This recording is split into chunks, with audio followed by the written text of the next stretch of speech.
Today the Critter's Whimsy Tale presents the story, Guardians of Eldoria. In the heart of the ancient forest of Eldoria, where the trees whisper secrets of old and streams sing songs of serenity, dwell the elves of the Silverwood. These elves, led by the noble Elenor, are the guardians of the forest, tasked with protecting its delicate balance. But a dark shadow loomed over Eldoria. Maldrake, a malevolent sorcerer, sought to drain the forest of its magic. Sensing the threat of Maldrake, Elenor called upon the Council of Elders. Together, they devised a plan to protect their home. The elves prepared for battle, forging enchanted weapons and calling upon the spirits of the forest for aid. The battle for Eldoria begins.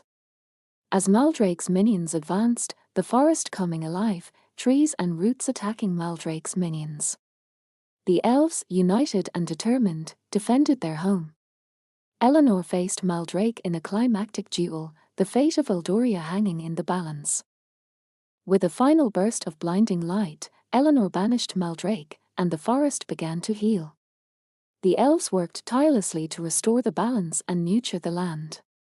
From that day forward, the Silverwood Elves were known as the eternal guardians of Eldoria, their legend spreading far and wide.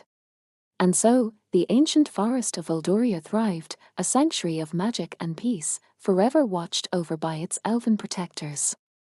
Thank you for watching. Please subscribe for more magical tales.